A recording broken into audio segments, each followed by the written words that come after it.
നമസ്കാരം.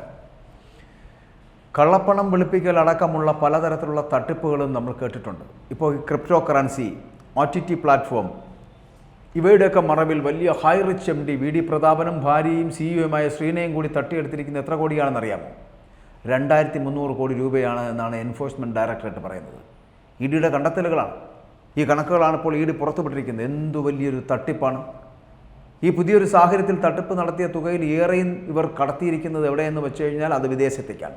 വിദേശത്തേക്ക് കടത്തിയിരിക്കുകയാണ് ഇതിൻ്റെ ഉടമകൾ. കാനഡയിൽ രൂപവൽക്കരിച്ചിട്ടുള്ള കമ്പനിക്ക് പിന്നാലെയും ഇപ്പോൾ EDയുടെ അന്വേഷണം ത്വരിതഗതിയിൽ ആരംഭിച്ചിരിക്കുകയാണ് എന്നാണ് പറയുന്നത്. അപ്പോൾ മൊത്തം കള്ളത്തരമാണ്. മൊത്തം കള്ളത്തരത്തിൽ EDയുടെ റെയ്ഡിന് മുൻപ് രക്ഷപ്പെട്ട ഈ ഹൈറിച്ചിൻ്റെ ഉടമകളായിട്ടുള്ള പ്രതാപൻ്റെ ഭാര്യയായിട്ടുള്ള ശ്രീനയ്ക്കുമായിട്ടുള്ള അന്വേഷണം ഇപ്പോഴും പുരോഗമിച്ചുകൊണ്ടിരിക്കുകയാണ്. പക്ഷേ ആരാണ് ഒളിപ്പിച്ചു വച്ചിരിക്കുന്നത്? ഹൈറിച്ചിൻ്റെ ഹെഡ് ഓഫീസ് തൃശ്ശൂരിലെയും എറണാകുളത്തെയുമുള്ള ശാഖകൾ, കൂടാതെ ഉടമകളുടെ വീടുകൾ, ഇവിടങ്ങളിലൊക്കെ വളരെ കൃത്യമായി കഴിഞ്ഞ ദിവസങ്ങളിലൊക്കെ ED ഇവിടെയൊക്കെ റെയ്ഡ് വളരെ കൃത്യമായി നടത്തിക്കൊണ്ടിരിക്കുകയാണ് ഇവരെ കണ്ടുപിടിക്കുന്നതിന് വേണ്ടിയിട്ട്. പക്ഷേ ഇവരെക്കുറിച്ച് ഒരു വിവരവുമില്ല. ഇവർ സമാഹരിച്ചതിൽ ഏകദേശം 482 കോടി രൂപ ശേഖരിച്ചത് ക്രിപ്റ്റോ കറൻസി വഴിയാണ്. ഇത് EDയുടെ കണ്ടെത്തലാണ്. EDയുടെ അന്വേഷണത്തിൽ തെളിഞ്ഞ കാര്യങ്ങളാണ് ഈ പറയപ്പെടുന്നത്. പ്രതികളുടെ ഇടപാടുകൾക്ക് ഇടനിലക്കാരായിട്ടുള്ള 10 പോലീസുകാരും ഒപ്പം തന്നെ അത്തരത്തിലുള്ള ഉന്നത രാഷ്ട്രീയ ബന്ധമുള്ള വലിയ രാഷ്ട്രീയ നേതാക്കളുമൊക്കെ ഇപ്പോൾ ഈ EDയുടെ അന്വേഷണ പരിധിയിൽ ഉൾപ്പെടുത്തിയിരിക്കുകയാണ്. ഇതിനിടെയാണ് അറസ്റ്റ് സാധ്യത കണക്കിലെടുത്ത പ്രതികൾ മുൻകൂർ ജാമ്യാപേക്ഷ ഇപ്പോൾ നൽകിയിട്ടുമുണ്ട്. കൂടാതെ കോടതിയിൽ പ്രതികൾക്കെതിരെ സമാന കേസുള്ള വിവരം ഇപ്പോൾ ED അറിയിക്കുകയും ചെയ്തിരിക്കുകയാണ്. അത് കോടതിയിൽ അറിയിക്കുകയും ചെയ്തിട്ടുണ്ട്. പക്ഷേ അതിനു മുമ്പ് രക്ഷപ്പെടരുത്. ചോദ്യം ചെയ്യലിന് ഹാജരാകാൻ ആവശ്യപ്പെട്ട് ഹൈറിച്ച് ഓൺലൈൻ ഉടമകളായിട്ടുള്ള KD പ്രതാപൻ, കൂടാതെ അദ്ദേഹത്തിൻ്റെ ഭാര്യയായിട്ടുള്ള ശ്രീനയ്ക്കും എൻഫോഴ്സ്മെൻറ്റ് ഡയറക്ടറേറ്റ് നോട്ടീസ് നൽകിയിരുന്നു. ഇതുവരെ അതിന് ശേഷം ഇതുവരെ പ്രതികരിച്ചിട്ടില്ല. കഴിഞ്ഞ ദിവസം ഉടമകളുടെ വീട്ടിൽ ഒപ്പം തന്നെ അവരുടെ ഓഫീസിൽ ഒക്കെ, അത് തൃശ്ശൂരിലും എറണാകുളത്തും ED നടത്തിയ റെയ്ഡുകൾ ഏകദേശം മണിക്കൂറുകൾ നീണ്ടുനിന്ന റെയ്ഡായിരുന്നു.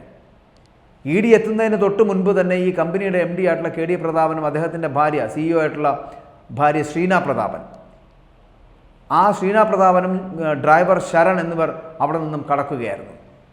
ലാഭവിഹിതവും മറ്റാനുകൂല്യങ്ങളും നൽകുമെന്ന് വിശ്വസിപ്പിച്ച് നിക്ഷേപം സ്വീകരിച്ച പ്രതികൾ ഇത് വിദേശത്തേക്ക് കടത്തി എന്നുള്ള പരാതിയുടെ അടിസ്ഥാനത്തിലാണ് ഈ ഇവരുടെ നെടുപുഴ വലിയാൽക്കലുള്ള വീട്ടിലും ഒപ്പം തന്നെ ചേർപ്പിലെ ഷോപ്പിലുമൊക്കെ EDയുടെ റെയ്ഡ് വളരെ കൃത്യമായി നടത്തിയത്. കാരണം കണ്ടെത്തണമല്ലോ. ഏകദേശം 3000 പേരിൽ നിന്ന് 5 ലക്ഷം രൂപ വീതം വാങ്ങി സ്വരൂപിച്ചിട്ടുള്ള 150 കോടി രൂപ. ആ 150 കോടിയിൽ ഏകദേശം 100 കോടി എന്ന് പറയപ്പെടുന്ന ഹവാല ഇടപാടുകൾ വഴി വിദേശത്തേക്ക് കടത്തി. ഇതാണ് പരാതി. UK ആസ്ഥാനമായി കമ്പനി രജിസ്റ്റർ ചെയ്ത് ബിറ്റ്കോയിൻ ഉപയോഗിച്ച്, അറിയാലോ ഈ അതാണ് ആ ബിറ്റ്കോയിൻ ഇടപാടുകൾ വഴിയാണ് തട്ടിപ്പുകൾ നടത്തിയിരിക്കുന്നത്.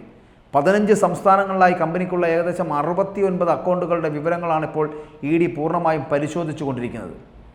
പക്ഷേ ഇതായിട്ടും പ്രതാപനെയും ഒപ്പം തന്നെ ഈ പ്രതാപൻ്റെ ഭാര്യയായ ശ്രീനയും നമുക്ക് ലഭിക്കുന്നില്ല. ക്രിപ്റ്റോ കറൻസി, OTT പ്ലാറ്റ്ഫോം, ഇതൊക്കെ പറഞ്ഞാണ് ജനങ്ങളെ കബളിപ്പിച്ചിരിക്കുന്നത്. നിങ്ങൾ നിക്ഷേപിക്കുന്ന പണത്തിൻ്റെ ഇരട്ടിയിലധികം തുക നിങ്ങൾക്ക് മടക്കി ലഭിക്കും. നമ്മുടെ മലയാളികൾ എത്രയൊക്കെ പറഞ്ഞാലും മനസ്സിലാകില്ല, പഠിക്കില്ല.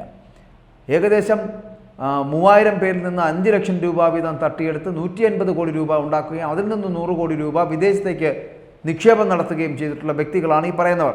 ഇവർ ഈ ക്രിപ്റ്റോ കറൻസിയും OTT പ്ലാറ്റ്ഫോമിലൂടെ ഏകദേശം നേടിയെടുത്തിട്ടുള്ള 2300 കോടി രൂപയാണ്. ആ 2300 കോടി രൂപ നേടിയെടുത്തതെന്ന് പറയപ്പെടുന്നത് ഭാരത് ലൈവോ ഞാനോ അല്ല, പകരം EDയാണ്. EDയുടെ കണ്ടെത്തലാണ്. അവരുടെ കൃത്യമായിട്ടുള്ള അന്വേഷണത്തിൽ കണ്ടെത്തിയിരിക്കുകയാണ് ഏകദേശം 2300 കോടി രൂപയുടെ അഴിമതി, വെട്ടിപ്പ്, കള്ളപ്പണ ഇടപാടുകൾ നടത്തിയിരിക്കുന്നു.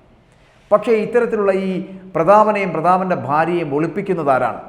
ആർക്കാണ് ഇവരെ ഒളിപ്പിച്ചു വയ്ക്കാൻ എളുപ്പമുണ്ടാകുന്നത്? ഇന്നത്തെ ഒരു സാഹചര്യത്തിൽ കേരളത്തിൽ ഇങ്ങനെ ഈ തൃശ്ശൂരിലാകട്ടെ അല്ലെങ്കിൽ എറണാകുളത്താകട്ടെ ഇത്തരത്തിലുള്ള കമ്പനികളിൽ, ഇത്തരത്തിലുള്ള ഓഫീസുകളിൽ റെയ്ഡ് നടക്കപ്പെടുമ്പോൾ വളരെ കൃത്യമായി അവിടെ നിന്ന് പോകണമെങ്കിൽ ആരായിരിക്കും സഹായിക്കുന്നത്? 10 പോലീസുകാർ ഉൾപ്പെടെ ഉന്നത രാഷ്ട്രീയക്കാർ ഇതിനകത്തുണ്ട്. അത് ഇടതിനും വലതിനുമൊക്കെ ചേർന്നുകൊണ്ട് വളരെ കൃത്യമായി ഇതിനോടൊപ്പം മുന്നോട്ട് പോകുന്നുണ്ട്. മാത്രമല്ല, ഇന്ന് ഈ ഹൈറിച്ചിൻ്റെ ഉടമകളെ പിടിക്കാൻ കഴിയുന്നില്ല എന്നുണ്ടെങ്കിൽ അവർക്ക് സുരക്ഷിത താവളം ഒരുക്കി കൊടുക്കുന്നത്, സംരക്ഷിത കവചം ഒരുക്കി കൊടുക്കുന്നത് ഭരണപക്ഷം തന്നെയാണ് എന്നുള്ള ആരോപണം വളരെ കൃത്യമായി പ്രതിപക്ഷം ഉന്നയിക്കുമ്പോഴും ഈ ഭരണപക്ഷത്തിലുള്ള മഹാന്മാരായിട്ടുള്ള നേതാക്കന്മാർ ആരൊക്കെയാണ്? ഇവർക്ക് ഈ സഹായം ചെയ്തു കൊടുക്കുന്ന, അവർക്ക് എവിടെയാണോ ഒളിക്കാൻ ഇടം നൽകി കൊടുക്കുന്ന അതിനൊക്കെ സഹായം ചെയ്തു കൊടുക്കുന്ന നേതാക്കന്മാർ ആരാണെന്ന് കണ്ടെത്തി പൊതുസമൂഹത്തിൽ എത്തിക്കേണ്ടതുണ്ട്.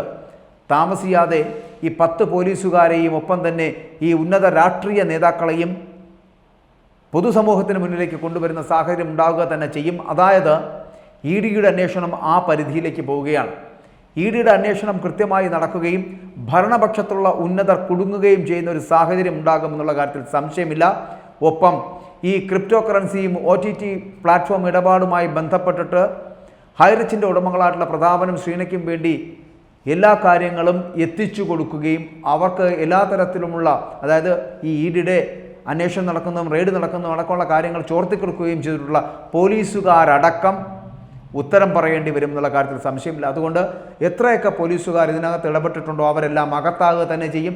മാത്രമല്ല ഭരണകക്ഷിയിൽ പെട്ടിട്ടുള്ള CPMൻ്റെ തന്നെ നേതാക്കൾ ഇതിനകത്ത് ഉൾപ്പെട്ടിട്ടുണ്ട്. ആ CPMൻ്റെ നേതാക്കളെ കൂടി ഇതിനകത്ത് കൊണ്ടുവന്നു കഴിഞ്ഞാൽ സർക്കാരിന് തന്നെ അത് തിരിച്ചടിയാകുമെന്നുള്ള കാര്യത്തിലും സംശയമില്ല. അതിനു മുൻപ് ED ഇവരെ കണ്ടെത്തുകയാണെങ്കിൽ അത് ഈ സർക്കാരിനേൽക്കുന്ന ഒരു തിരിച്ചടി തന്നെയാകും എന്നുള്ള കാര്യത്തിലും സംശയമില്ല.